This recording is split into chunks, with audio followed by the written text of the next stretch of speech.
¿qué tal amigos, queridas amigas que nos están viendo en Estados Unidos y en Latinoamérica? Especialmente hoy tenemos un programa especial para toda la gente bella de Honduras, especialmente de la zona de La Ceiba, porque traemos un invitado de lujo. Hoy es un gran honor para mí, una gran alegría también poder tener invitado en Gracia Liberadora a un personaje que ha contribuido bastante con el arte, con la literatura, con la poesía en el medio hondureño y especialmente en Latinoamérica también. Y ahora es un gusto poder conocerle aquí en los Estados Unidos. A todos y todas, gracias por aceptarnos, por ser parte de este espacio en Gracia Liberadora. Muchas gracias por recibirnos en sus hogares. Que Dios les bendiga siempre. Mi nombre es el pastor Joel Rodríguez. Y bueno, esto es Gracia Liberadora. Hoy el personaje con el que vamos a participar acá en Gracia Liberadora, vamos a tener una plática muy amena. Vamos a hablar un poco a presentarles, prácticamente hablar quién es, cuál es la cosmovisión y la óptica del poeta. Así de que acompáñame para ver este pequeño video y luego empezamos acá con el poeta David Fortín. Así de que conéctate con nosotros, estamos acá transmitiendo desde el Pacífico. Son las 8:11 de la noche, 9:11 en Honduras. Muchísimas gracias, así de que empezamos en este momento. El poeta David Fortín, promotor cultural, profesor en Ciencias Sociales, licenciado en Teología, cofundador del grupo literario ceibeño El Verbo. Sus poesías han sido publicadas en la antología Muestra de la Poesía Ceibeña y en revistas a nivel nacional. También en la Palabra Iluminada, el discurso poético en Honduras, Helen Umaña. Ha participado en encuentros literarios a nivel nacional, fue invitado al Encuentro Mundial de Poetas celebrado en La Habana, Cuba en el año 2009. En el 2012 fue homenajeado dándole su nombre a un concurso literario de cuentos organizado por la Asociación Cultural Ceibeña Pintando Sonrisas. Pertenece a la Unión de Escritores y Artistas de Honduras, filial La Ceiba. Es miembro de la Casa de la Cultura Ceibeña. Asistió al simposio auspiciado por la UNA, Curla en La Ceiba en el año 2014 en el mes de abril en Honduras. Participó en el encuentro de escritores en la UNA en Tegucigalpa del mismo año y estuvo presente en la visita a la República de Nicaragua en el marco de la celebración del aniversario de la UPOLI, Universidad Politécnica de Managua, Nicaragua, en octubre del 2014. Ha publicado libros en Los Sueños de Ixchel, Silencios en el Tiempo, Epílogo del Viaje, Mar en Espera, De Lunas, Mares y Senderos, Sueños de Ausencia, Verbos del Amanecer, El Universo tiene atajos, Selección poética y Hojas de la Aurora y Espigas.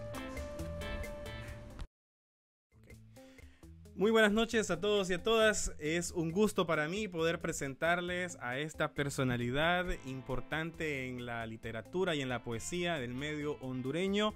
Ahora con nosotros aquí con nuestro invitado especial en los Estados Unidos desde el Pacífico. Muy bienvenido y muchísimas gracias, don David Fortín, por aceptar nuestra invitación y ser parte de esta transmisión en el cual muchos también en Honduras están también siguiendo este video. Y bueno, muchísimas gracias. Bienvenido. ¿Cómo se encuentra en esta noche? Muy bien, excelente. Para mí es un placer compartir con ustedes mis experiencias, mi peregrinar poético, digámoslo así. Y bueno, la invitación me sorprendió, pero al mismo tiempo me llenó de mucha alegría en estos tiempos de pandemia. Siempre es bueno compartir con los amigos, amigas. Entonces yo envío un saludo a todos y a todas las que nos están viendo y escuchando en esta noche. Muchísimas gracias. Qué bueno y qué palabra tan importante hoy en día, ¿no? Lo que es el significado de la amistad, específicamente en estos tiempos en los que estamos viviendo. El valor de la amistad, el valor de la solidaridad, tan trascendentes ahora en estos nuevos tiempos de desafíos. Muchísimas gracias. Es un honor para nosotros poder recibirle y también contar con su presencia y con sus valiosos aportes en este programa. En esta hora vamos a tratar de cubrir la mayor parte de los temas, y así también les invitamos a ustedes que nos están viendo en esta transmisión, que este es un espacio abierto, siempre bajo la línea del respeto. Estamos invitados e invitadas todos a participar con sus comentarios, con sus preguntas, y aquí haremos todo lo posible para compartir y hacer una aproximación, como decía Dussel, de la verdad. Nadie tiene la verdad absoluta, pero hacemos intentos. Así de que hoy precisamente el tema que queremos hablar es... Vamos a hacer algo completamente nuevo. Y usted, don David, mencionaba algo prácticamente de sorpresa. Porque sí, nos encontramos, por decirlo así, por pura casualidad. Fue una cuestión muy bonita. Y vamos a hacer algo hoy diferente aquí en Gracia Liberadora. Vamos a tratar de ver, entender un poco más la perspectiva, la óptica, la cosmovisión del poeta, especialmente en diferentes temas, y queremos conocer de cuestiones, por ejemplo, de usted, don David, que nos pueda compartir, y ya también cuáles son sus percepciones también de los últimos acontecimientos que están sucediendo, no solamente en Honduras, sino también en toda nuestra área latinoamericana y también parte en los Estados Unidos, que muchas personas también están interesadas en conocer. Muchísimas gracias, así de que puedes participar en los comentarios y los leemos también todos. Y bueno, vamos a abrir una sección de preguntas y comentarios más adelante. Muy bien, don David, bueno, usted es poeta, es teólogo, es escritor, también profesor, pero usted se define a usted mismo ¿cómo? Quisiéramos saber desde sus propios labios, escuchar cómo se define don David Fortín. Bueno, mire, yo estuve pensando mucho esa cuestión de las definiciones, de la cosmovisión que usted me pedía. Entonces pasé a partir desde hace 24 horas, más o menos ayer estuve con un buen amigo que siempre comparto mis poemas. Me puse a leer mis escritos, a leer mi propia interpretación, pero es obvio lo que decía el famoso Jorge Luis Borges. Decía, nosotros somos lo que hemos leído, ¿verdad? Para comenzar. Entonces, cuando usted me pide una definición, decía alguien por ahí, un filósofo, el problema de las definiciones es que son limitaciones, ¿verdad? Nos limitamos. Cuando nosotros me defino, yo me limito. Entonces, es más fácil, o fue más fácil para mí, contestar esta pregunta, o responder esta pregunta, ha sido más fácil para mí hacerlo desde, primero, varias vertientes, y después le voy a dar lo que yo pienso de mí mismo, ¿verdad? Okay. Mire, cuando yo comencé a escribir poesía, era un niño, tenía un adolescente. Yo nací en Yuscarán, el Paraíso, un pueblo genial, mágico, bello, que yo pues nunca lo olvido. Entonces, un pueblo colonial, Yuscarán, situado en el oriente del país, un pueblo minero, por cierto, el primer pueblo de Honduras que tuvo luz eléctrica, interesante, y fue la primera huelga también que se dio en Honduras, ahí en Yuscarán. Entonces, cuando me puse a pensar sobre mi poesía, me puse a leer a varios autores que, por supuesto, me han ayudado a interpretar mi lírica. Yo voy a mencionar a varios autores y no los quiero dejar por fuera. Si dejo a alguien, por favor, me perdona. Pero los primeros que empezaron a interpretar mi poesía fueron, por supuesto, mis amigos, ¿verdad? Entre ellos, yo voy a mencionar a César Lazo, voy a mencionar al famoso Israel Serrano, voy a mencionar a Andrés Pavón, escritor, narrador y embajador actualmente en la República, nuestra hermana de República de Cuba. Andrés Pavón, Carla Izaguirre, Tania Alvarado, es decir, el famoso Jorge Miralda, todos estos personajes, y uno que en paz descanse, yo siempre lo recuerdo y lo voy a recordar con mucho, la palabra creo que es con mucho cariño, me siento enternecido cuando pienso en él, un gran amigo que se llamaba Hugo Greff. Era un alemán que conocí, por supuesto lo conocí en Alemania, estando yo allá por primera vez en 1996, y fue una de las primeras personas que me dejó sorprendido cuando le presenté mi poesía, y después podríamos hablar un poquito más de ello.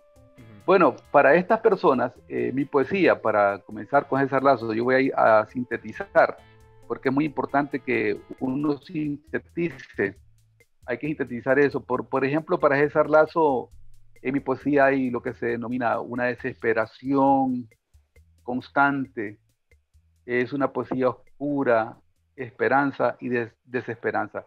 Entonces yo diría, parafraseando al famoso César Lazo, que no sé si ya tiempo no lo veo ni lo escucho, para este escritor yo soy una persona, un poeta paradójico. Yo lo digo en un poema, creo yo, un poema que se llama Hombre. Dice, soy lo complejo, lo sencillo, soy niño, soy hombre sin dejar de ser niño. Algo así.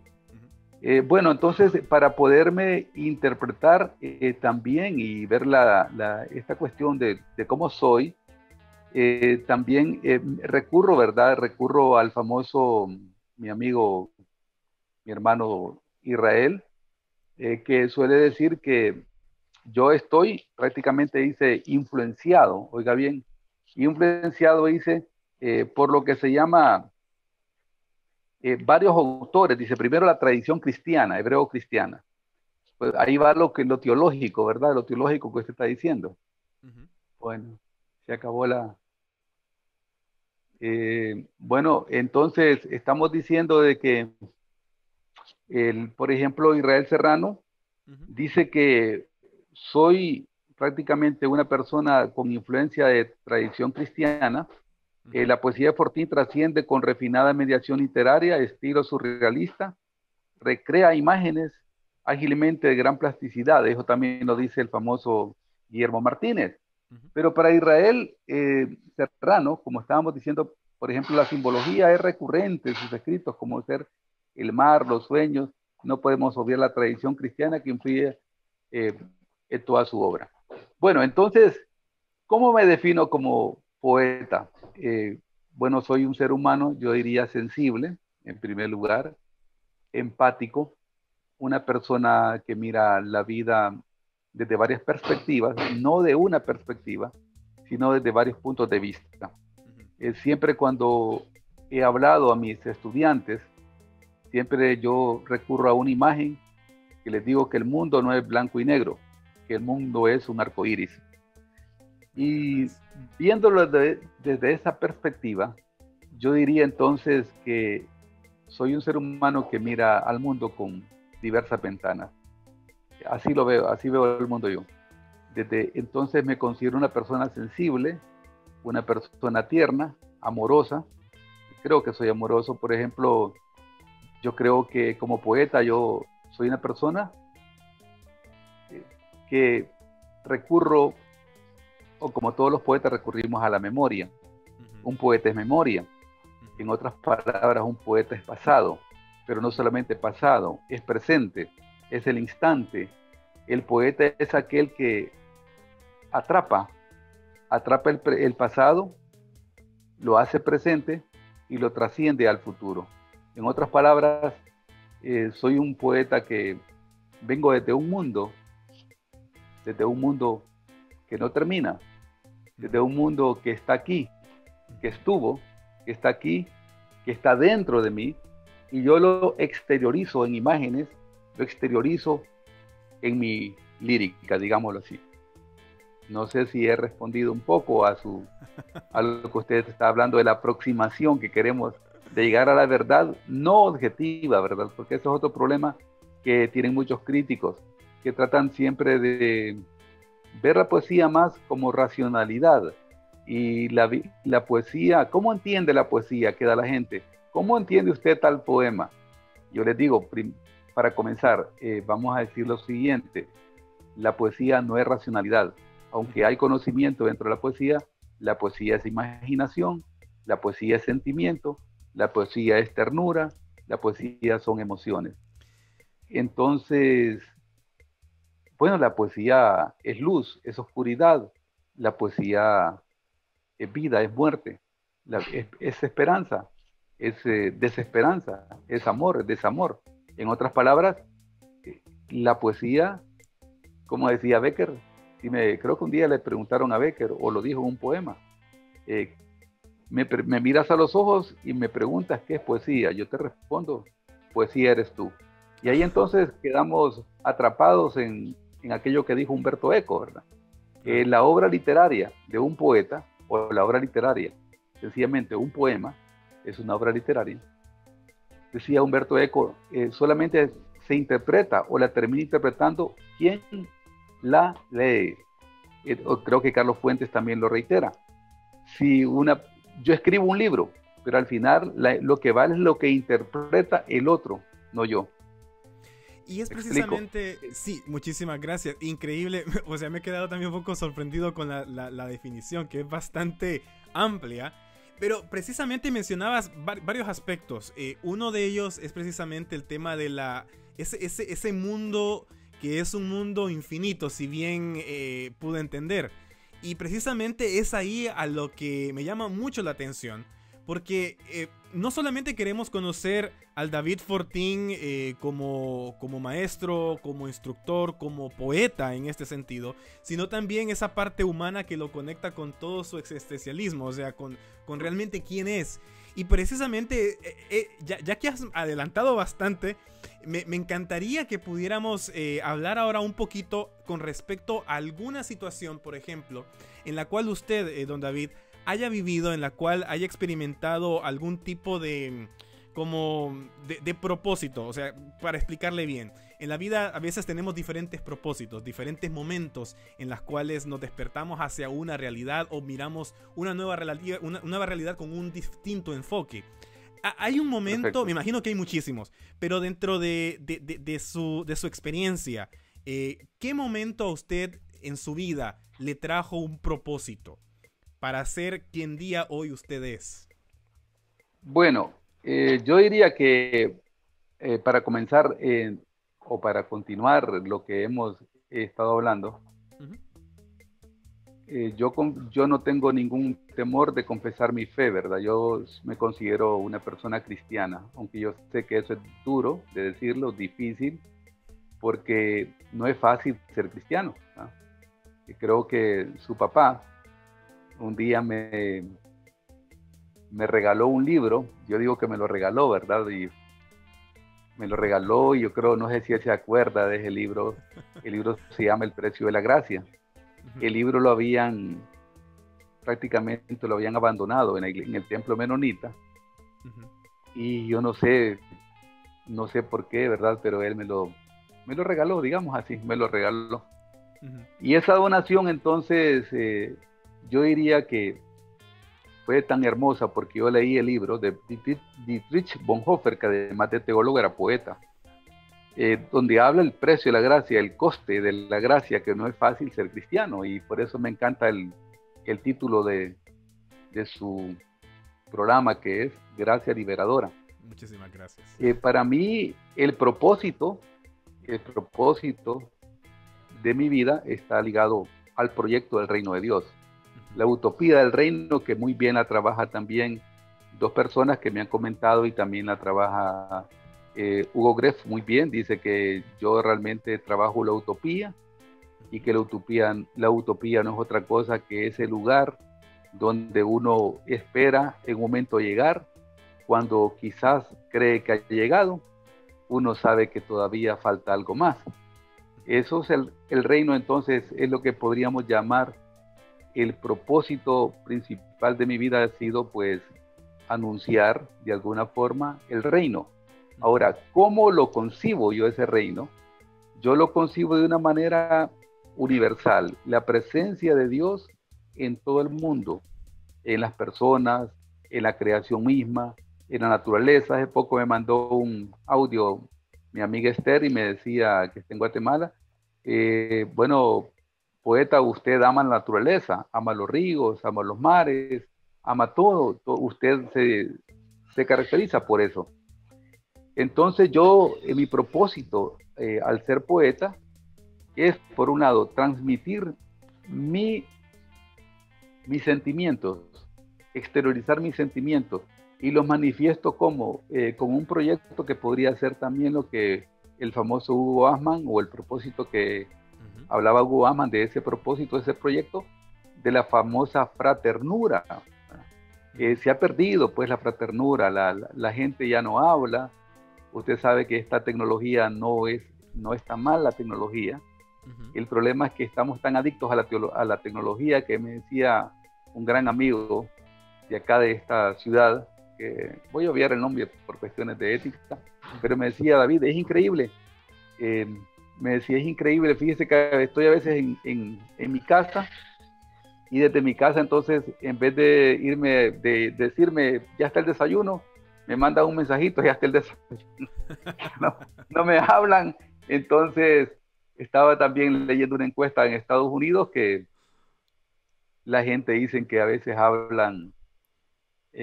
quizás hablan 7 minutos en una semana en un lugar. Entonces, cada quien está con su teléfono. No, en serio, no estoy en contra de la tecnología, pero el problema es que hemos perdido, pues, esta cuestión de la humanización. Y dicen los antropólogos, no lo digo yo, dicen los grandes antropólogos, que el hombre llegó a humanizarse cuando empezó a comer juntos, cuando empezaron a comer juntos. Y si miramos el texto de la Biblia, por ejemplo, Oscar Cullmann, voy a mezclar un poco lo teológico aquí. Oscar Cullmann recuerda, por ejemplo, en el Evangelio de Juan, y dice que Jesús se aparecía a sus discípulos de una forma post-pascual, es decir, después de la resurrección, cuando ellos estaban comiendo, cuando estaban en comunión, cuando estaban, la palabra en griego es koinonia, cuando estaban comiendo juntos. Entonces, el estar juntos alrededor de una fogata, el estar juntos como amigos, como amigas, como hermanos, eso se ha ido perdiendo. Y por eso es que esta pandemia es tan terrible, porque los más fregados, como decimos en Honduras, los más fregados, somos los que ya pasamos los 60 años. Porque ahora ya hay una ley que para cuidarnos, ¿verdad? Entre comillas, bueno, voy a decir así, entonces no podemos ir a lugares donde hay mucha gente, y bueno, entonces la gente se aparta de la gente mayor. Entonces, si antes las personas sufrían soledad, ahora sufren más soledad. ¿Sí? Entonces, yo diría que mi propósito entonces es humanizarnos, digamos así, humanizarnos más, porque yo creo que hay bastante deshumanización en el mundo. Bastante deshumanización. Toda esta cuestión de la robotización, por ejemplo, le comentaba a mi hermano Dagoberto, que yo creo que nos está siguiendo ahorita. Con mi hermano platicamos todos los días casi. Hablábamos con él y le comentaba también a otro amigo de que en Europa, por ejemplo, han creado un robot, la robotización, y en Japón ustedes saben que fue tremendo. Por ejemplo, con la pandemia va a poder hacer, creo que 2.000 pruebas en menos de 2 horas. Eso es tremendo. Claro. Muy bien. Van a conducir también automóviles en el futuro, buses y trenes y toda esa cuestión. Ahora, ¿cuál es el gran problema? El desempleo. ¿Qué va a crear todo esto? La tecnología crea desempleo. Imagínense si todos ahorita dijeran con esta onda neoliberal: bueno, si nos ha ido bien en Zoom, nos ha ido bien con Internet, entonces ¿para qué vamos a prescindir? En Honduras hay 66,000 más o menos maestros en el sistema educativo. Entonces vamos a contratar, vamos a dejar solo 1,000, ¿va? Con 1,000 cubrimos todo el sistema escolar. Entonces, ¿qué hacemos con los 65,000 maestros? Ojalá que no ocurra eso. Pero me parece que por ahí hay ensayos, ¿verdad? Hay ensayos que están haciendo. Yo creo también que hay que hacer análisis coyuntural en todo esto que está pasando. ¿Qué es lo que está pasando? Hay mentes maquiavélicas también que planifican el mal. Y yo creo que entonces la humanización es necesaria. Ahora, ¿cómo nos humanizamos? Pues yo pienso que la presencia de Dios, de Cristo en nuestras vidas, debería ser eso: humanizarnos, no deshumanizarnos, ¿verdad? Debemos de ser más abiertos, más cuidadosos de la naturaleza y de nosotros mismos. Bueno, valorarnos más nosotros, lo que se diría, ¿verdad? Levantar nuestra autoestima. Así creo que lo dirían ahorita los psicólogos. Súper interesantísimo. Me llama interesante porque en tan poco tiempo hemos cubierto bastantes temas, y creo que, o sea, todo parte de una práctica solidaria.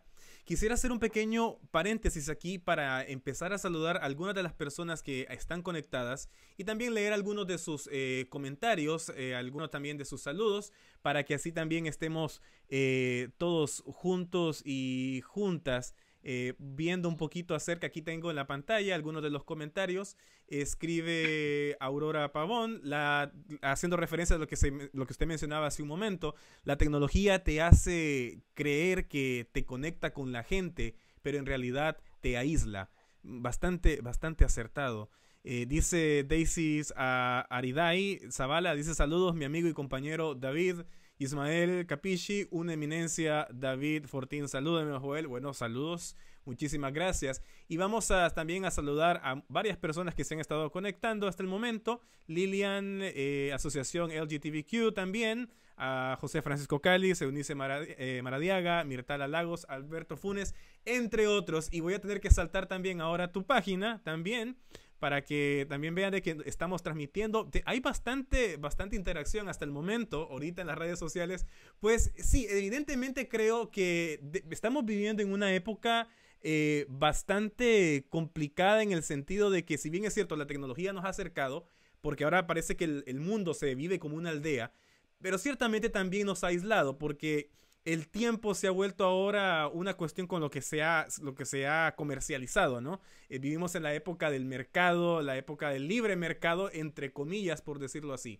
Ahora bien, a mí me interesa, bueno, hemos visto ahorita así una exposición acerca de su óptica como la poesía, y vemos de que es bastante profunda. Ahora bien, hablemos un poquito, vamos a extender este paréntesis un poquito más. Hablamos un poquito acerca de sus proyectos actuales. Háblenos un poco acerca de sus obras. Por ejemplo, ahorita yo hace poco acabo de tener en Amazon, usted lo puede encontrar, una de sus obras. Por aquí la tengo. A ver, sí, por aquí la tengo.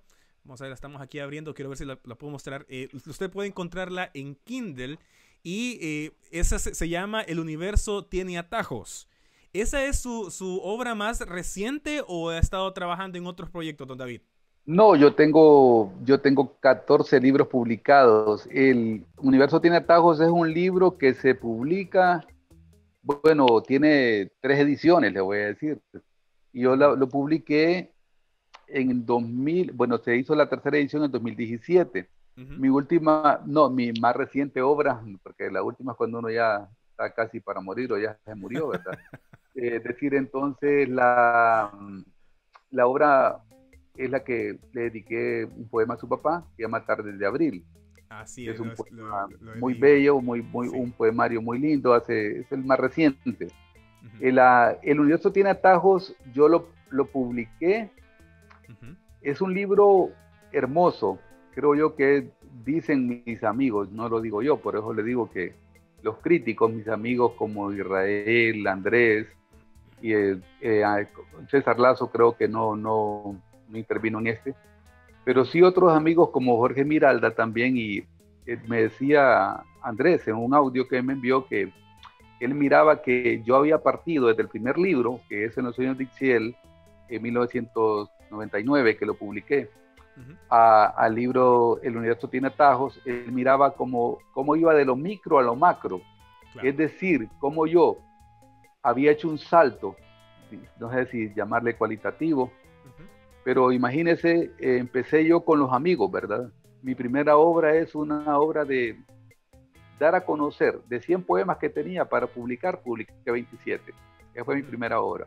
Entonces fue un libro que yo le dediqué, que yo me acuerdo bien a mis amigos, porque en ese tiempo yo siempre conservo mis buenos amigos. Andrés Pavón, Raúl Lobo, que está en España, no sé si me está escuchando. Mi amiga María Durán, le escribí un poema, que por cierto, bueno, le debemos el libro ahí a ella. Durán, también le dediqué poema también a mi gran amigo que me está oyendo ahorita, a don José Ramírez. Así, amigas que les he escrito libros, poemas. Yo soy una persona muy espontánea. Yo más bien he tenido, por eso es que a veces mis amigos críticos, que son muy críticos pero muy buenos poetas, esa era la crítica que me hacían: David, vos escribís muy a la carrera y tal vez vos publicás muy rápido. Esa era una de las críticas que me hacían. Bueno, yo les digo que la verdad es que entonces El universo tiene atajos, yo procuré trabajar, como creo que hablaba con usted ayer, Ujú. trabajar el poema, escribir el poema, pero trabajarlo un poco más. Pero yo siempre, cuando me encanta leer las biografías de otros poetas, a mí me encanta Pessoa, que es un poeta, el más grande poeta portugués, por supuesto que leo los poetas hondureños. Me estoy alegre ahorita que un poeta hondureño ganó un premio en España, Rolando Catán. Ujú. Eh, yo me siento feliz cuando un hondureño triunfa en otra, cuando consigue triunfos, ¿verdad? Soy muy, a mis estudiantes siempre les hablo de eso, de que nos sintamos orgullosos que tenemos un Salvador Moncada, un científico, tenemos un Guillermo Anderson, gente así, ¿verdad? Carla Lara, todo, yo me alegro de todos los triunfos de mis hermanos. Ujú. Entonces el universo tiene atajos, yo lo comencé este libro y su primera publicación, ¿verdad? No estaba así en la primera edición, pero una amiga que tengo allá en Guatemala que me está viendo ahorita, que se llama Esther Martínez, esposa de un pastor no metodista, es presbiteriano, Ujú. pero somos hermanos. Ella me ordenó el libro y me dice, bueno, mire, poeta, creo que el primer poema, pues atrapa toda la demás poesía que usted tiene en el libro. Ujú. Y entonces el poema se llama así el poemario porque mi primer poema se llama El universo tiene atajos. Si usted quiere, yo lo leo para que Claro, vea. claro Bueno, que dice sí. así, Claro, el dele adelante, universo el tiene espacio es todo atajos. suyo. Perfecto, dice, suceden cosas raras. Por ejemplo, leí en el periódico que existe un planeta que orbita en 2 soles. Nadie lo había detectado. Tampoco nadie sabe que me ahoga este silencio, que el aire tiene espinas y es escaso sin ti. Hasta las ventanas se cierran. El universo tiene atajos que todo esconde entre las sombras, menos tu recuerdo. Oh, qué bien. Felicidades. De ahí viene. Como ves, vi una noticia, ¿verdad? La leí de un periódico, porque fue cierto eso que lo leí, Ujú. y yo entonces lo inserté en el poema. Bueno, eso, eso le indica más o menos porque quiero hablar un poco también de esto, porque me tocó en el 2014, creo que está en la biografía, me tocó, ¿cómo se llama?, hacer una presentación, un simposio que la Universidad Autónoma de Honduras hizo en la Ceiba, aquí la seccional del CURLA. Ujú. Yo escribí entonces como 15 páginas sobre mi obra y escribí algo sobre el universo tiene atajos. Y es Ujú. interesante lo que yo voy a obviar, lo que otros dicen sobre mi obra. Ujú. Y bueno, pensé entonces, yo voy a decir algo, ¿qué es el universo tiene atajos para mí? Y en eso entonces me consumí unas horas, ¿verdad? Escribiendo este comentario. Claro que fueron varias horas porque comenté varios, pero yo decía en este tiempo lo siguiente: el universo tiene atajos es un libro sugestivo, la temática que subyace en el mismo es el amor como misterio salvífico, el amor que se revela en el silencio y lo Ujú. impregna todo. Ujú. Ese amor nos salva, nos acerca al cielo, sin mencionar a Dios, se halla implícitamente en todo el poema. Se Ujú. resaltan imágenes propias del contexto caribeño, Ujú. sin olvidar algunas imágenes extraídas de la Biblia, como la tierra prometida. Entonces, el poema, el poema que es pertinente, ¿verdad? Que debemos de leer, Ujú. porque yo digo que es el amor salvífico el que aparece ahí, no importa si ese amor sea la naturaleza o a una persona en especial, ¿verdad? Se llama El amor en la página 23. Lo voy a leer también porque es importante que leamos por lo menos estos 2 poemas. Los tenía listos. Tengo otros para leer, pero este del amor es un poema que me gusta mucho, trabajé y Ujú. cómo salió al final. Dice, el amor, solo el amor nos paraliza, se aísla en las tardes, en cualquier lugar, se esconde en los silencios, desata las nubes, los nudos de la existencia. Solo el amor nos redime, nos salva, nos acerca al cielo. Solo el amor cambia la historia, alarga las cuerdas de la noche. Y a esta hora, sintoniza tu voz, en la canción más vieja que deje el infinito. Interesantísimo. Don David, tengo una pregunta. Ah, usted mencionó que usted admira a otros poetas, por ejemplo, como ya había mencionado a Pessoa. Y en lo poco que tengo de ir escuchando hasta el momento, ¿verdad? De sus obras, puedo notar, como usted había un poco mencionado hace un rato, eh, muchos de sus poemas tienen una carga, yo diría en cierto sentido ecológica, pero Sí, también implícita también en el ser humano entendiéndose como parte de esa misma creación. ¿En qué se inspira don David Fortín al escribir bueno, este estilo? O inclusive también me bueno, gustaría y adelantar, ¿en qué se diferenciaría usted de Pessoa, por ejemplo, que es un poeta que usted admira bastante? bueno, Pessoa era demasiado versátil. Yo no soy tan versátil, ¿verdad? Como Ujú, Pessoa. Pessoa creo que podría escribir, creer él mismo, digamos, él mismo podía hacer 4 libros de diferentes personajes. Un poeta urbano, un ujú, poeta bucólico, se cambia el nombre, seudónimos, y él era un hombre versátil, totalmente filosófico, existencialista. Podría como le dije, podría ser un famoso poeta pastor, entonces escribía como un pastor. Y últimamente estaba leyendo también las cartas de Pessoa, porque mis poetas favoritas pues siempre los leo, ¿va? ujú. Y era increíble pues como cuando le hacían críticas, él como espontáneamente contestaba. Él decía, Pessoa es el que decía que los poetas que tanto trabajan sus poemas terminan siendo como un ebanista, que le quitan el corazón a la madera, ¿va? Terminan pues quitando el corazón. No hay que quitar el corazón a la poesía. Y eso es una discusión que yo he tenido con varios poetas. Y, Algunos poetas aquí, por ejemplo, piensan que lo más importante es solamente escribir y es como un juego de palabras, creen, para algunos, ¿verdad? Nada más, o ir sea, acomodando palabras. don David, Yo no, ajá, continúe. perdón, solo digo, ¿en qué me diferencio? Pues Ujú, uno, yo cuando escribo porque yo sí creo en inspiración. Algunos ya no le llaman, esa palabra no la tienen obsoleta, no la usan, dicen que no hay que hablar de inspiración. Y lo he estado en debates así, ¿verdad? Con poetas. Yo ujú, sí creo y claro, por supuesto que yo también tengo fuentes para sostener lo que yo creo. No solamente lo creo yo, lo creyó Neruda, ujú. lo creyó Ernesto Cardenal. Bueno, le podría decir que yo he leído a Octavio Paz, a todos los poetas, no a todos, porque son demasiados, pero sí a los más representativos yo los he leído. Entonces he leído a Rubén Darío, a Octavio Paz, a mujeres también, por supuesto, Alfonsina Storni, por ejemplo, de Ujú, Argentina, de ujú. Honduras a Clementina Suárez, no puedo dejar de mencionar a Juana la Loca, a Rebeca Becerra, yo los leo, no sé si me leen a mí, pero yo sí los leo, porque hay otro problema, Joel, hay un problema, que Sígame. los capitalinos, yo sí los he dicho a ellos en conferencias a veces, los capitalinos, a veces ellos piensan que solo ellos escriben y que solo ellos leen. Eso ocurre Ujú, en todas las partes del mundo. ujú. Y que los que vivimos en el margen, en el Caribe, en la playa, aquí en estos pueblos de acá, entonces que no leemos, ¿verdad? Es una equivocación, creo yo.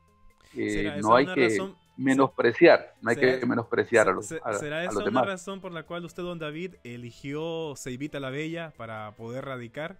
Bueno, Porque... entonces usted me pregunta, yo le voy a contestar, usted me pregunta en qué me diferencio, pues yo soy fruto de mi contexto, como todo ser humano. Ajá. Creo que aquella frase que decía, todos somos hijos de nuestro tiempo, ¿ah? Ujú, O la frase filosófica de Ortega y Gasset, porque me encanta la filosofía, que él decía, yo soy yo y mi circunstancia. Yo podría decir la circunstancia y la historia. La ujú, circunstancia es donde yo he crecido, entonces yo vengo de un pueblo, nunca voy a nunca voy a olvidar mi pueblo, mis raíces, soy memoria. Eso lo digo en el poema Soy, que está en el epílogo del viaje, y lo comenta César Lazo. Yo le diría que yo trabajo mi poesía también de lo que veo, de mis sentidos. Por ejemplo, el mar está presente, las montañas están presentes, los ríos, por lo menos como los he visto, ¿verdad? Y también como lo sueño, y también sufro de saber ahora cómo está la situación ecológica, ¿verdad? Ya saben lo demás, ¿verdad? Que eso sí, claro, creo que va a ser para después, porque sí tengo también poesía ecológica. Yo he visto, por ejemplo, un día vi cómo derribaban un árbol en el colegio donde yo trabajo. Derribaron 2 árboles. Me dolió tanto y quedé viendo aquellos árboles. Les dije que por qué tenían que cortar los árboles, pero igual me dijeron, ya tenemos el permiso aquí. Y los cortaron. Bueno, ahí hicieron un edificio. Yo siempre miraba en las tardes o en la mañana cuando iba a trabajar, miraba a los pájaros cómo llegaban y todo. Inmediatamente me surgió un poema y lo escribí cuando vi el árbol cortado. Talado es la palabra. Entonces, cuando veo los bosques, cuando veo la Amazonía, cómo la están destruyendo, yo soy ciudadano del mundo, como usted dijo. Claro. Somos una aldea global. Todo lo que pasa en la Amazonía, en la Mosquitia hondureña, eso es increíble, pues, como el maltrato también animal, todo eso, un poeta sufre todo eso. Un poeta, por eso, es una persona sensible. Sufre, yo creo que somos iguales, pues. Somos humanos como todos los demás, pero la diferencia es que el poeta es más sensible. Y como decía Leonardo Boff, me lo dijo cuando lo conocí en San Pedro Sula, él me firmó su libro. Fue muy lindo conocer a Vox, y él me dijo a mí, yo le dije que era poeta, me dijo, David, los poetas estamos más cerca de Dios. No sé, ¿verdad? Me lo dijo un gran filósofo y teólogo como Leonardo Vox. Entonces yo digo que es cierto porque somos más sensibles al dolor humano. Es esa manera en lo cual lo ha definido la sensibilidad, que está muy conectada también con nuestras propias historias, con nuestra propia humanidad, recordando las palabras de Boff que menciona junto en uno de sus libros, junto con Jürgen Moltmann, que somos parte de esa creación de una manera intrínseca, ¿no? O sea, la tierra es nuestra madre y no es una historia, es una realidad. Y lamentablemente muchas corporaciones hoy con el poder destruyen y quieren despojar a nuestra madre y la esclavizan, la explotan. Muchísimas gracias por comentar y por responder tan puntualmente a esa pregunta. Quisiera hacer un paréntesis para saludar y también leer algunos de los comentarios que están ahorita para tener interacción, siempre invitando el espacio para que hacer sus preguntas, para que también puedan poner sus comentarios y aquí los leemos con mucho gusto. Dice Mateo González, buenas noches, somos admiradores de la literatura del poeta David, desde Guatemala les saludamos. También saluda el pastor Jorge Rodríguez, dice un saludo para David. También dice acá Giovanni, dice es importante, dice, bueno, es primera vez que escucha, qué bueno que nos están escuchando también. También Sara Luz dice saludos al poeta David, excelente participación. Dice Aurora Pavón, la gente piensa que los costeños solo servimos para bailar. Es una total falta de respeto que piensen así. Bueno, generalmente se piensa así desde los centros de poder, ¿verdad? Se excluye generalmente a las periferias. Rigoberto Ríos, un saludo también para Rigoberto. Un abrazo, espero que se encuentre muy bien. Gismael Capichi tiene acá una pregunta. Pregúntale, Joel, ¿cómo interpreta él este adagio popular que dice la gente? De poeta y de locos todos tenemos un poco. Bueno, hilo pensando un poquito ahí, ¿verdad? Ok, de poeta y locos todos tenemos un poco. Bueno, ahora quiero, don David, llevarlo a la siguiente pregunta. Ahora tratando de contextualizar, ya partimos desde lo micro, desde lo interno, de que quién es don David, cómo y en toda su ponencia en esta hora, hemos quedado encantados precisamente con esa cosmovisión suya. Ahora, me interesa ver cómo mira ahora el poeta la situación actual en la que vive Honduras, en realidad toda nuestra región mesoamericana y también en los Estados Unidos, porque estamos en este contexto y también acá nos interesa saber cómo nos perciben desde Centroamérica, desde Honduras, a los estadounidenses, a los que vivimos, a los migrantes, al nuevo pueblo que está en conformación, construyéndose aquí en los Estados Unidos. ¿Cómo lo mira el poeta David Fortín?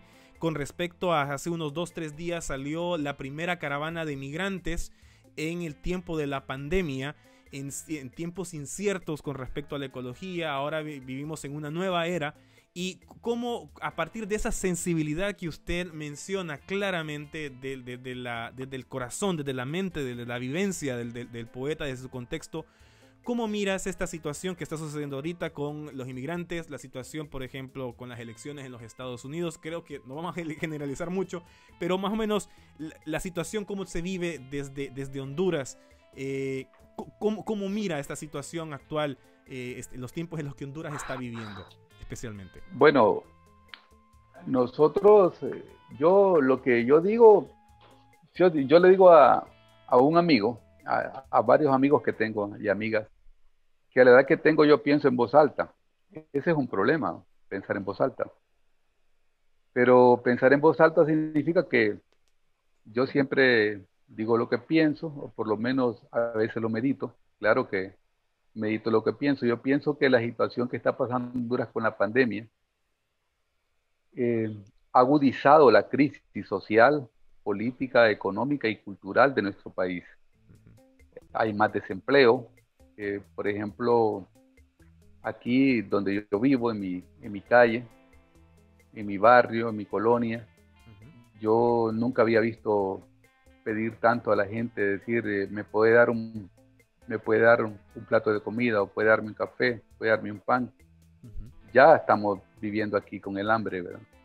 Allá yo sabía que había hambrientos, eso no es ninguna novedad, pero ahora se ha agudizado el hambre. En las calles, los niños pidiendo en las calles. La orfandad pues es terrible en nuestro país. Y yo creo que el gran problema de América Latina, y ahí va incluida Honduras, por supuesto, es que esta ola neoliberal que se ha alargado tanto debe de parar, ¿va? Debe de cambiar.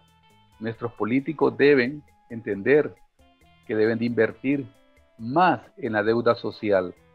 La deuda social que no es solamente de este gobierno, de todos los gobiernos han tenido una deuda social enorme en este país, en salud, en educación, en inversión, en todo lo que le acabamos de mencionar. Entonces se debe generar más empleo, se debe generar también una cultura de la solidaridad fuertemente, no solamente acá en Honduras, creo que en todos lados. Pues aquí en el caso que le digo yo en Honduras, pues ya le dije, es una cosa tremenda, terrible. Yo digo que la pobreza pues ha aumentado de una manera enorme por el desempleo también, porque no hay que olvidarse que Honduras también depende mucho de las remesas, y las remesas han bajado mínimo creo que un 33, casi un 40%. La zona atlántica depende mucho de las remesas. Y esto entonces, es un gran problema, porque ¿qué hace una familia sin empleo? Entonces, más delincuencia. Claro. Más delincuencia. Por otro lado, tenemos un monstruo en Honduras, que es un monstruo que está en Latinoamérica, ¿verdad? Ya sabemos que es un mal latinoamericano, es la corrupción. Claro. Es un monstruo, y yo diría, creo que Mercedes Sosa decía, hay un monstruo, ella hablaba de la guerra, que es un monstruo que es fuertísimo, decía Mercedes Sosa, pero la corrupción en Latinoamérica es tremenda, y Honduras no es la excepción, pues hay mucha corrupción, y yo creo que eso se debe de frenar, pues debemos de pensar más en el bien común. Yo creo que no cuesta mucho, pues, ser honestos. Yo siempre, y tiene que ver con educación, cuando hablamos con un amigo que siempre también hablamos con mi hermano, también de esos temas, a veces usted puede venir de Harvard, ser graduado de Harvard o de Manchester, ¿cómo se llama aquella universidad en Manchester? O puede ser allá en Barcelona, de las grandes universidades del mundo. Pero ¿qué ocurre si usted los valores no los tiene bien cimentados? Entonces usted llega con un PhD, como dicen ustedes, un doctorado, a un puesto, pero va bien preparado, pero para robar, no para hacer el bien. Usted sale de millonario del puesto, pero no ha hecho nada por el bien del pueblo. Entonces, es tiempo de pensar más en el otro, en nosotros, en el prójimo, en la proximidad, porque este país se jacta, yo diría que se jacta siempre de decir que es cristiano, ¿va? Como toda Latinoamérica, que es cristiano, pero nominalmente. Pero si aplicamos el mandamiento no robarás, que yo siempre digo, y con esto termino, siempre digo, si aplicamos ese mandamiento, y no solamente muchos pastores hablan, no hay que robar, sí, pero siempre le dicen al trabajador, no, usted si no trabaja tantas horas, usted no debe usted le está robando a su patrón, pero que el empresario que no le paga un sueldo digno al trabajador. Claro. También hay, es decir, y termino con esto, y quede del mundo del norte, que no le paga bien el producto a nuestros países, claro. El comercio injusto en esa relación norte-sur. Es decir, se necesita una economía solidaria y una justicia verdadera, auténtica en nuestros países, que haya en el mundo un orden realmente que se piense en humanizarnos y no buscar solamente, como dice el utilitarismo, solo buscar nuestro bienestar. Bueno, me llamó poderosamente la atención, especialmente porque de ahí creo que nos lleva a otro punto, y aquí hay uno de los comentarios que también quiero compartir, porque algunos de las personas que están participando ahorita en la transmisión también están haciendo preguntas muy interesantes y quisiéramos también abordarlas, y también queremos también respetar el tiempo. Hay una problemática, y aquí creo que lo vamos a unir con las siguientes preguntas que la trae Jorge Rodríguez. Existe un problema, creo yo, no solamente en los Estados Unidos y en Europa, sino tal vez, y usted lo mencionaba hace un momento atrás, con esa clase de literarios eruditos, por decirlo así, ¿verdad? De letras, que han llegado inclusive a tanto conocimiento, pero llega un proceso en el cual se empieza a caer en la secularización. En ese sentido, se hacen exponencias excelentes, hermosas, pero parece que todo se queda solamente en un papel o en una oponencia nada más, pero hay una desconexión total con la práctica. Y aquí quiero llegar a la pregunta que nos están haciendo en los comentarios. Dice Jorge Rodríguez, tiene 3 preguntas prácticamente, pero vamos a tratar de juntarlas en una sola pregunta. Lo primero dice es que ¿cuáles son... vamos a ver, aquí lo tengo, aquí. Ok, vamos, creo que se me está yendo. Ok, dice, dice lo primero, ¿qué pasó, David, con los poetas contestatarios? Y luego dice, ¿cuál es la relación entre poesía, religión y teología, sabiendo que tú has sido un apasionado de la reflexión teológica? Ups, dice, quise decir que tú eres un apasionado de la reflexión teológica. Bueno, dice lo mismo. ¿Y cuáles son los puntos de encuentro y desencuentro? Y también, don Jorge, si no ha estado pendiente con la transmisión, el poeta ya nos leyó 2 poemas, así que usted puede volver a repetir el video después de haber terminado la transmisión y puede leerlos. Pero bien, entonces la pregunta, volviendo a eso, ¿cuál es la relación entre poesía, religión y teología? Siendo un apasionado usted de la reflexión teológica. Y también dice él, ¿qué pasa con los poetas contestatarios? Bueno, primero con los poetas contestatarios lo que pasa es, yo creo que sí los hay. Lo que ocurre, por ejemplo, en Honduras, hubo un poeta de vanguardia muy bueno llamado Roberto Sosa, que ganó premio Casa de las Américas, creo que de Honduras. Bueno, ahí me puede corregir el embajador, ¿va? Porque está allá, y el único poeta hondureño, creo que premio Casa de las Américas, es el Roberto Sosa. Bueno, quizás me estoy equivocando. Él ganó este premio con el poemario, creo, llamado Los Pobres, ¿no? Los pobres son muchos y por eso es imposible olvidarlos. Por cierto, creo que me lo sé de memoria ese poema. Los poetas contestatarios existen, están. Lo que pasa es que no hay que confundir. Por ejemplo, yo tengo en mis poesías, yo tengo en mis libros poesía contestataria, ecológica, pero no necesariamente voy a escribir un libro directamente contestatario. No, yo no hago eso, ¿verdad? No lo hacemos. Están los poetas, levantan la voz, pero escriben, pero no necesariamente tenemos que decir que no están, hay que leerlos, por supuesto. Como le dije, hay que descubrirlos. Hay una señora aquí, una crítica literaria hondureña, que creo que es guatemalteca también, guatemalteca hondureña, Ellen Umaña, que ha escrito mucho, se llama El discurso poético en Honduras, pues ahí yo lo recomiendo para que la puedan leer, es muy buena.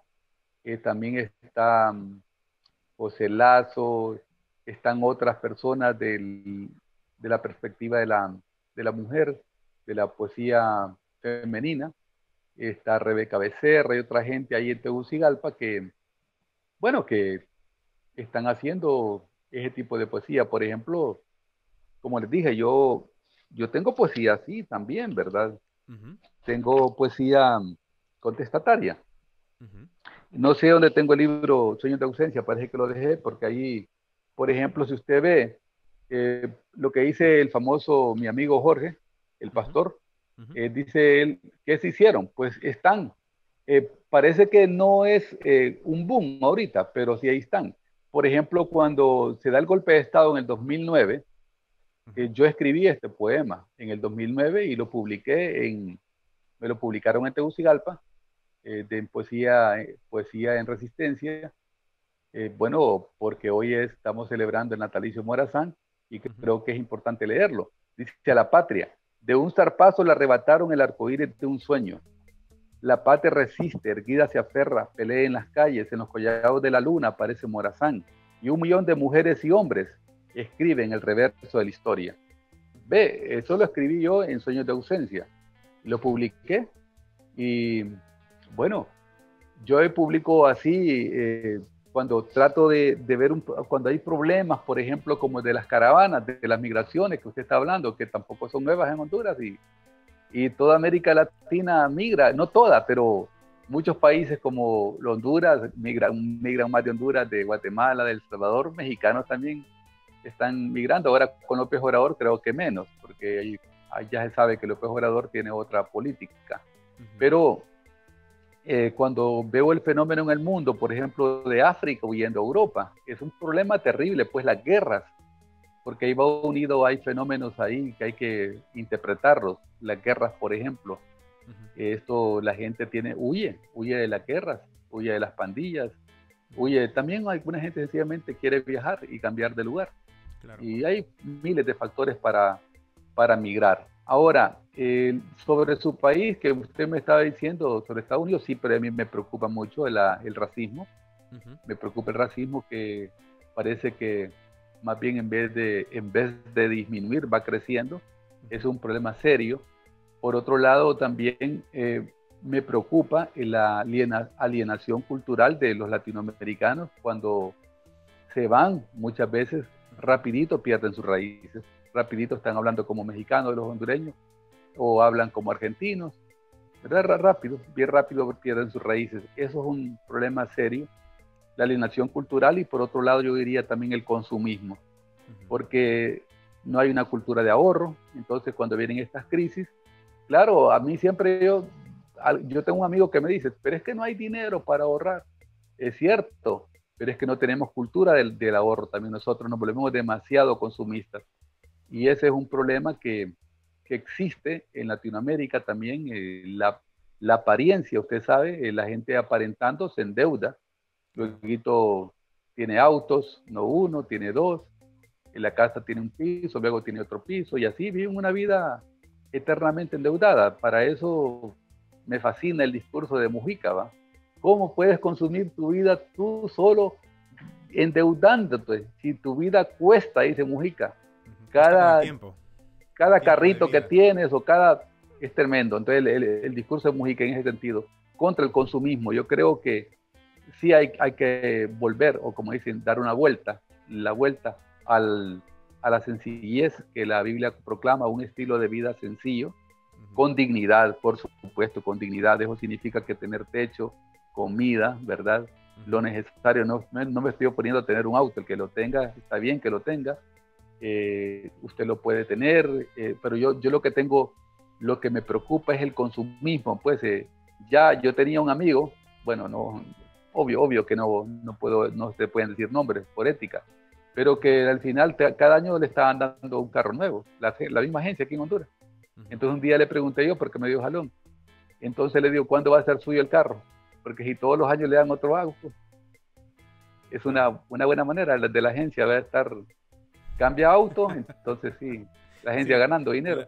Es decir, así es terrible. Entonces, el consumismo, y este consumismo entonces nos lleva a la destrucción también de la madre naturaleza. Claro. Porque yo he leído estudios, por ejemplo, en los bosques, la destrucción de los bosques tropicales tiene una conexión con lo que se llama las comidas rápidas. Hay estudios ahí que se han hecho interesantes. Estaba leyendo, por ejemplo, estaba viendo un documental de Deutsche Welle del canal de Alemania que hicieron en África, en Costa de Marfil, y un niño allá la tierra trabaja 6 años para que le dé una parcelita de tierra para la cuestión de la siembra del cacao, y toda la explotación, la cadena de explotación que hay por el consumo de chocolate. ¿Cuánto ganan? ¿Cuánto los explotan? Ahora, y la otra pregunta es, la pregunta de mi amigo, del teólogo y pastor Jorge Rodríguez, que también escribe poesía. Lo que pasa es que yo no sé qué le ha pasado, pero Jorge, yo me acuerdo de un poema que él, yo creo que él no se acuerda, pero tiene un poema del calostro, y esa imagen yo un día hice un pequeño robo ahí, no se dio cuenta, pero yo lo inserté en un poema, la idea del calostro. Ajá. No sé si la gente sabe lo que es calostro, pero es la primera leche que le da la madre al bebé. Sí. Es una imagen muy rica. Pues la verdad es que esta interrelación que habla la religión, dice la poesía, sí, es increíble. Un día estábamos leyendo poesía con el profesor Félix Martínez en un programa de televisión aquí en La Ceiba. Estábamos Alejandro Salgado, que es mi gran amigo, está un poco enfermo y estamos orando para que se recupere. Y él decía, hablábamos de la poesía, y cuando yo dije que Cantar de los Cantares era un poema erótico, entonces llamó un amigo, Bautista llamó, y dijo en el programa que qué herejía la que yo estaba diciendo. Entonces, bueno, yo estudié teología, traté de explicar que está bien que se ha hecho una interpretación alegórica de Cantar de los Cantares, decir que Cristo es el novio y la Sulamita, la novia, es la iglesia. Pero el canto es un canto erótico, es un poema erótico. Los hebreos no miraron ningún problema de hablar de poesía, por ejemplo, el Coelet, lo que llaman el predicador, el Eclesiastés, tiene... Y no, hay una sueca, creo, que ganó el premio polaca, que ganó el premio Nobel de Literatura, y ella decía que el poema más hermoso que ella había leído es el poema El Tiempo. Para todo hay tiempo. Tiempo de nacer, de morir, tiempo de tirar piedras al río, de recogerlas. Es un poema, dice, es el poema más hermoso que ella ha leído. Lo que pasa es que mucha gente tiene mucho prejuicio con la Biblia y no la lee, pero ahí está el Cantar de los Cantares. ¿Qué me dice de los Salmos? Yo veo una relación, una interrelación tremenda entre lo que llamamos, que también aquí voy a aclarar y precisar esto, porque mucha gente dice, yo no tengo religión, yo... tengo a Cristo, y Cristo no es religión. Entonces yo a veces no me río de ellos porque también no es bueno reírse delante de la gente, pero yo trato de explicarle a los estudiantes, bueno, les digo, miren, ¿cuáles son las características de una religión? Tienen un libro sagrado. Los cristianos tienen un libro sagrado. ¿Cómo se llama? La Biblia, profe. Bueno, ahí está. Es un punto. ¿Qué significa la palabra religión? De la etimología, de latín, religare. ¿Y qué significa religar? Ligar la divinidad del misterio con nosotros. Entonces, ¿cuál es el problema de la religión?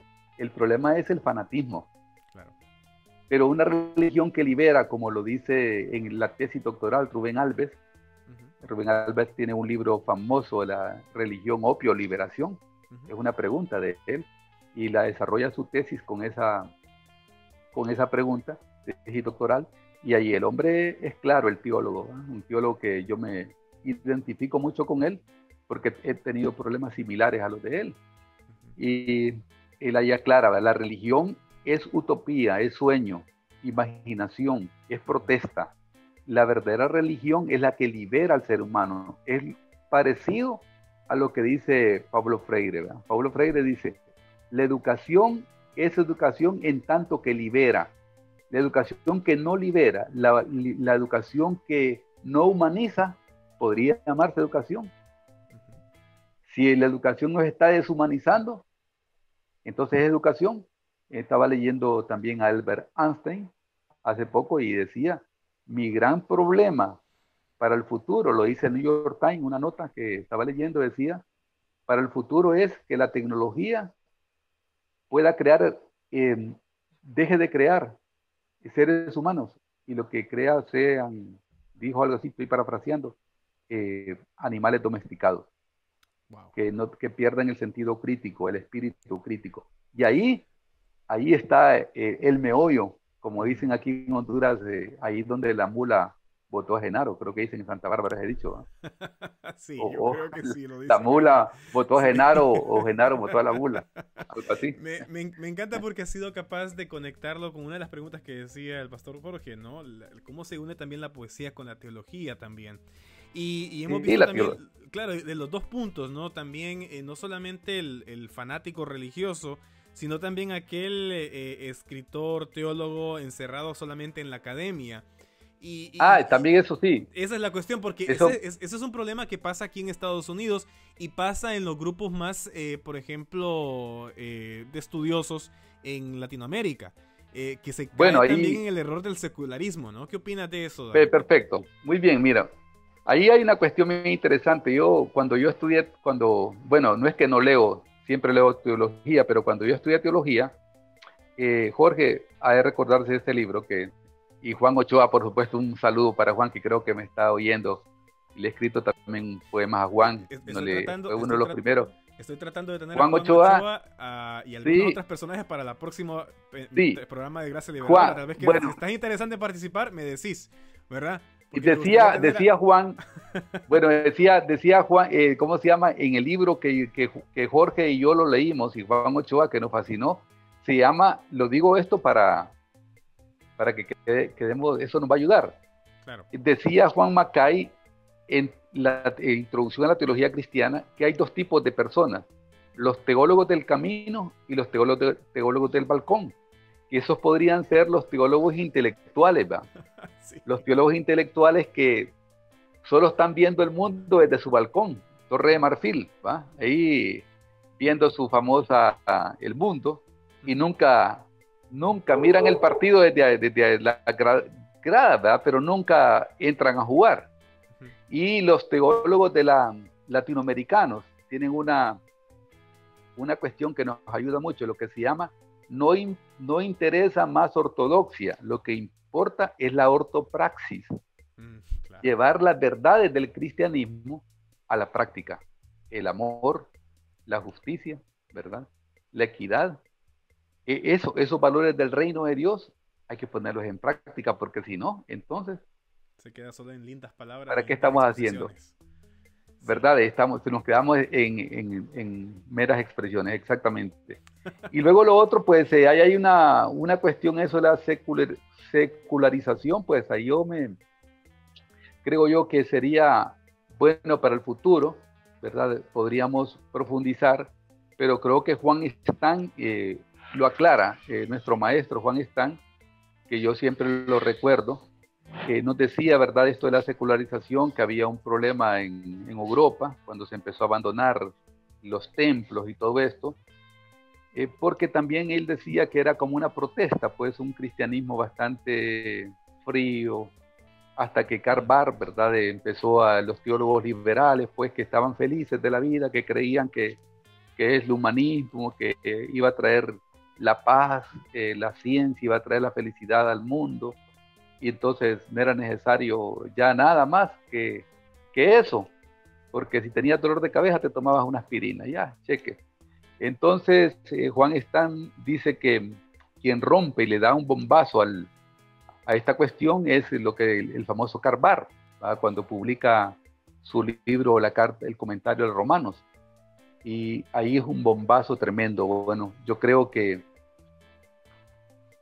hay que verlo desde varias perspectivas, pero me parece que es mejor que ese tema lo dejemos para para otro programa donde puede estar tu papi, Claro, tu padre. Podemos invitar a Juan y a claro. otras personas acá. Mientras tanto, yo creo que puedo leer este poema que se llama Dios, de los Dale, caminos de la noche. dele, adelante Vean, con todo, es su espacio. dice así, Dios, Dios es la carta de amor singlando en el río Magdalena y el legendario río Ulúa. Dios son los sueños de Morazán, Bolívar y Berta Cáceres, las ilusiones del migrante más allá del río Bravo. Dios es el suspiro de todo aquel que sufre. Es la tierra que gime, que grita, que espera. Los caminos de la noche también está en Amazon, ¿verdad? Un Sí, comercial breve ahí. está en Amazon. Miren, yo les puedo decir, usted puede encontrar las obras de Don David en Kindle, en Amazon. Puede usted buscarlo, David Fortín. Yo ya tengo ya mi copia también, la acabo de... Precisamente hoy en la mañana la compré y tuve la oportunidad de darle una ojeadita. Y definitivamente siento que ha sido mucho mejor para mí en este sentido poder escucharlo a usted, porque así tengo una idea de dónde parte y así pueda disfrutar aún más su poesía. Quisiera compartir algunos de los comentarios ya para ir cerrando, Sí, está y bien. porque yo creo que ya nos estamos extralimitando del tiempo, pero no Sí, queremos tenemos ahora. dejar a nuestra audiencia en este sentido así nomás. Así que vamos a leer. Vamos a ver, dice Gismael Capichi, dice... buenísima la poesía contestataria, es lo mío. Entre tantos escritores contestatarios, mi favorito seguirá siendo Arthur Schopenhauer. Hoy en día sería prohibida su literatura, probablemente, dice Ismael.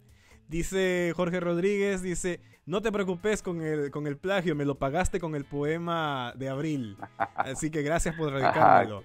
Dice también Jorge Rodríguez que Karl Renner, uno de los mejores teólogos que usó la poesía para la alimentación de la espiritualidad.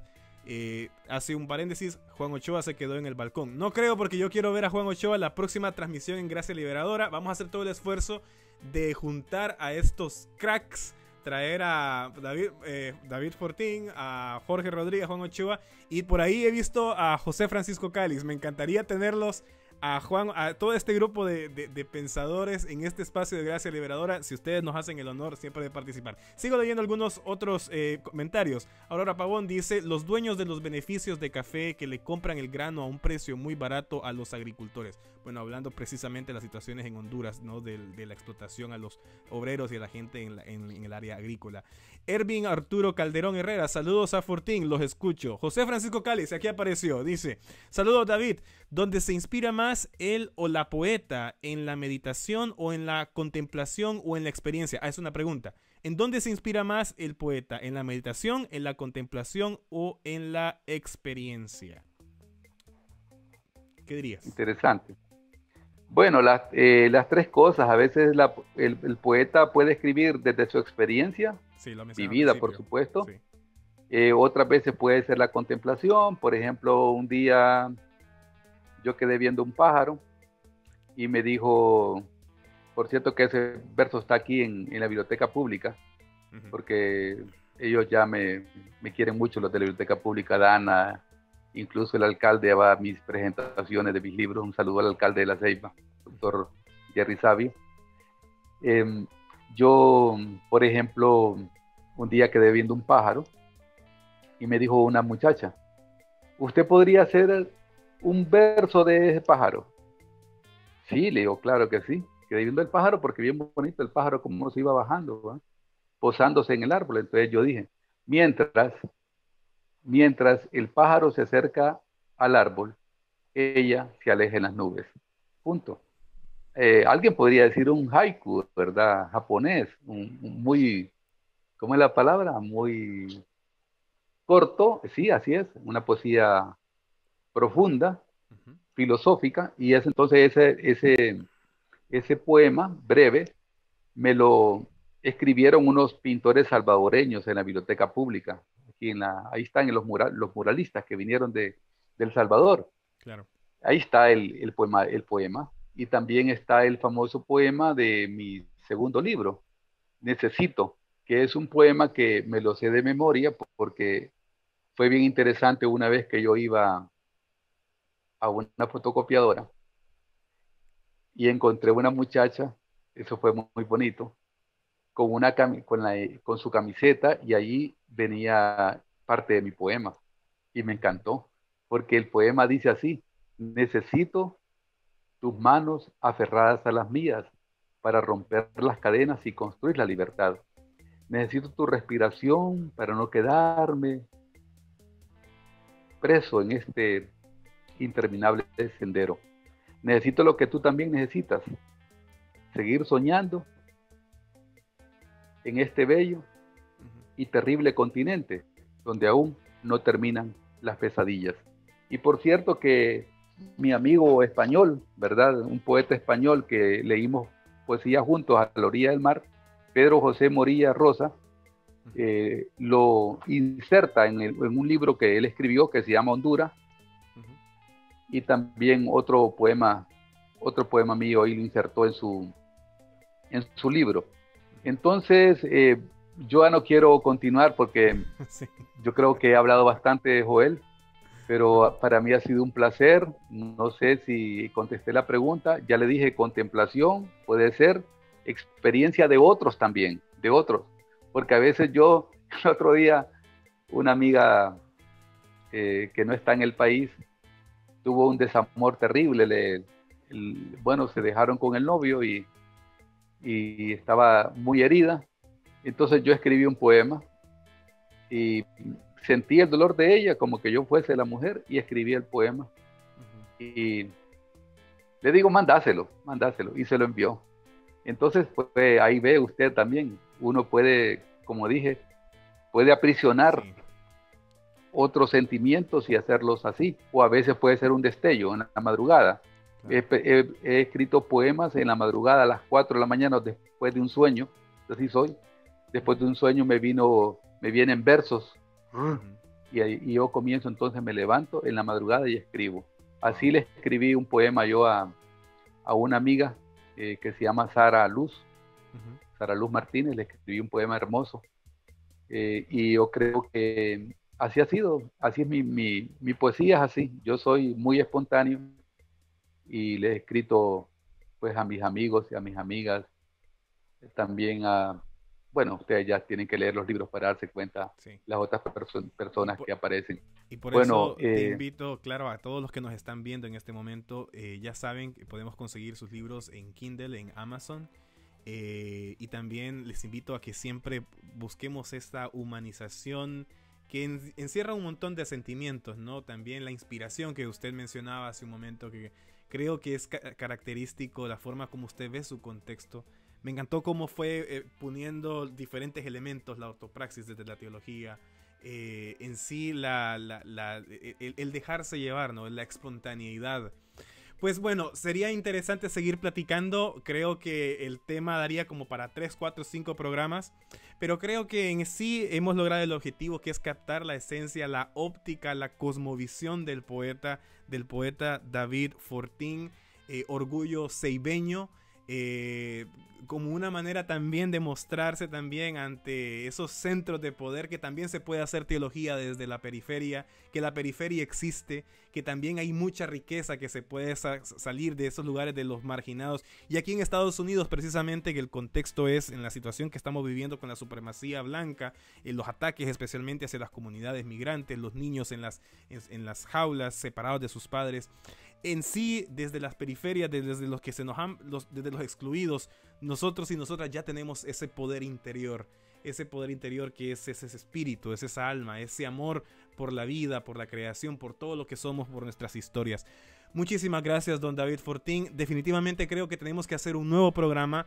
Me encantaría poder invitar a don Jorge Rodríguez, a José Francisco Cáliz, a don Juan Ángel Ochoa y a usted, obviamente, para poder hacer una nueva charla, una nueva tertulia aquí en Gracia Liberadora.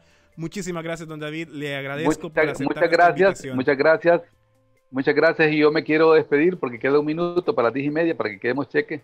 Sí. Con dos pensamientos.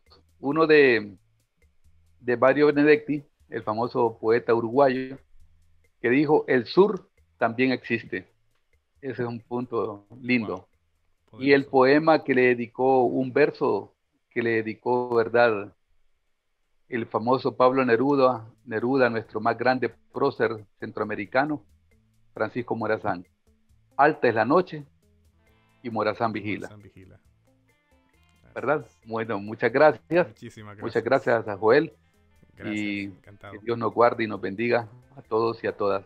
Así es. Bueno, muchísimas gracias. Ha sido un placer, un honor, un gusto también poder escuchar tanta sabiduría, tantas experiencias. En realidad, la óptica del poeta es un universo, pero también se les puede sintetizar o no sintetizar, pero sí se puede encarnar en esas expresiones sencillas, ¿no? Del habla, del corazón, que nacen de la mente, del corazón, de los sentimientos. Muchísimas gracias, queridos amigos y amigas, todos los que han estado participando aquí en Gracia Liberadora, en los comentarios, en las vistas, también en sus likes. Gracias, te pedimos que compartas esta transmisión, este video, pueden encontrarlo en YouTube también más adelante. Muchísimas gracias a todos y ustedes que hacen posible de este espacio una realidad. Esto es Gracia Liberadora y nos estamos viendo entonces hasta la próxima. Chau, chau. Gracias, don David Fortín, y bueno, que Dios nos ayude. Hasta la próxima.